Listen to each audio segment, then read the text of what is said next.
Bom dia, amigo. Como é bom estarmos juntos mais uma vez. Hoje é sexta-feira, estamos aí nos aproximando do final de semana e desejo, claro, que esse final de semana seja muito agradável para você.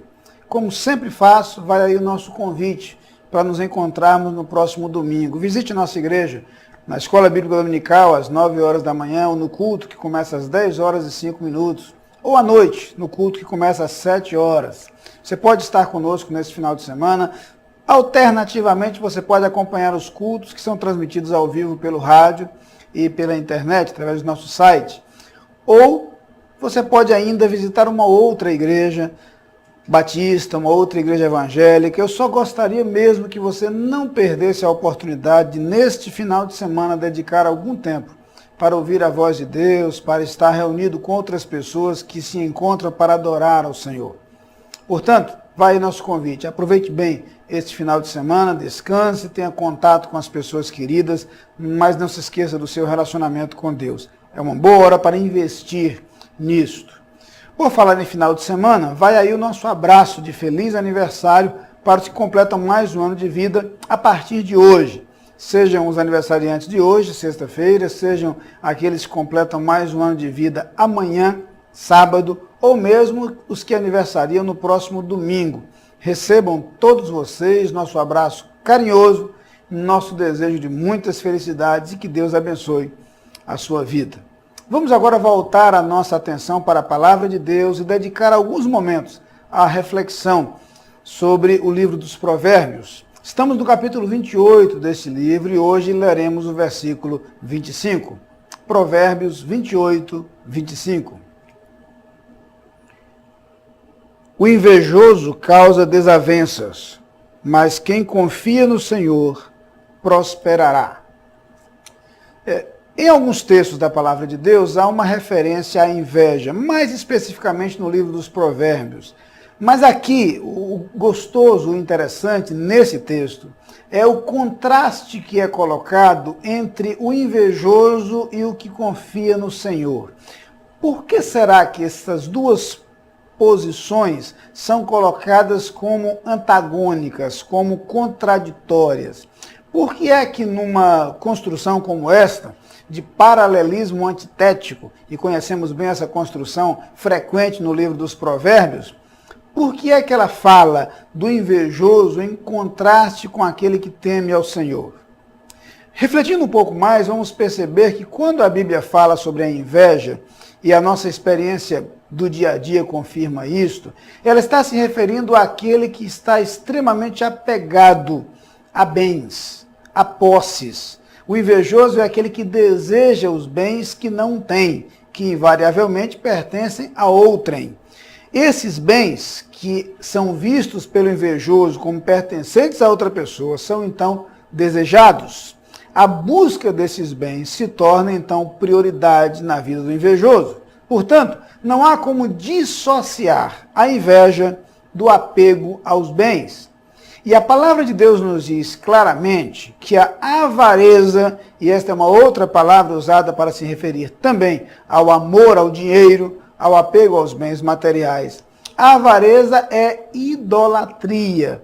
O que significa dizer que o avaro, aquele que valoriza extremamente os bens materiais, aquele que elege as riquezas como sua prioridade e busca essas riquezas a qualquer custo, essas pessoas estão idolatrando os bens, estão tornando os bens o seu ídolo, o seu Deus.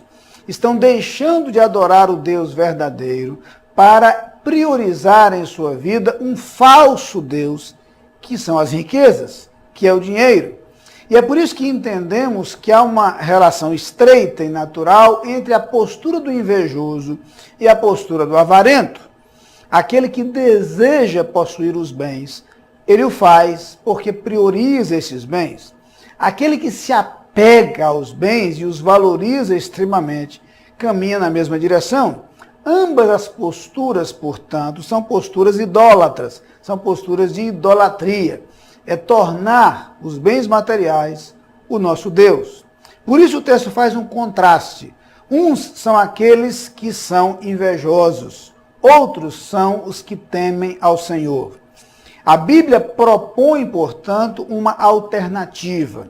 A alternativa do temor a Deus, da obediência a Deus, passa, portanto, necessariamente com a decisão de deixar de priorizar as riquezas como nosso ideal maior, como nossa motivação maior para viver. O desapego aos bens está, portanto, estreitamente relacionado à nossa conexão com Deus, ao nosso temor a Deus. Quando tememos a Deus e com Ele nos relacionamos, é dele que vem a nossa segurança, é dele que vem a nossa confiança, é dele que vem a nossa estabilidade e não dos bens materiais. É possível, portanto, a partir do relacionamento com Deus, deixar de ter as riquezas materiais como foco de nossa vida e de nossas preocupações. Mudamos a ordem das coisas, descobrimos que as riquezas e os bens têm seu valor, têm sua importância, têm seu papel como meio e não como fim. Os bens são, portanto, um instrumento de realização, instrumento de generosidade, instrumento pelo qual podemos construir para nós e para os outros, mas sempre instrumento.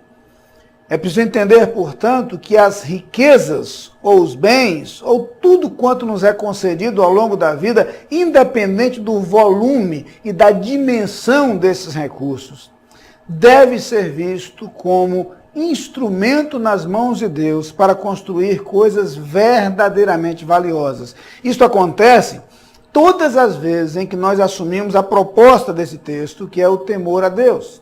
Quando Deus é Senhor da nossa vida, quando Deus é prioridade em nossa vida, quando Deus é lembrado por nós em todos os nossos momentos, em todos os nossos dias, inclusive em nossos planos e em nossas decisões. Portanto, diante dessas duas alternativas, o caminho da inveja e o caminho do temor a Deus, a palavra apresenta então as consequências da inveja, destruição, e as consequências do temor a Deus, felicidade. Vamos orar.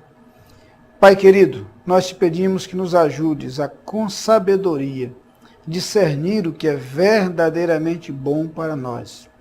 Ajuda-nos a priorizar o relacionamento contigo, o que realmente tem valor, e a entender que as demais coisas devem ser meros instrumentos nas nossas mãos e nas tuas, para fazer o bem, bem de nós mesmos, bem de outras pessoas.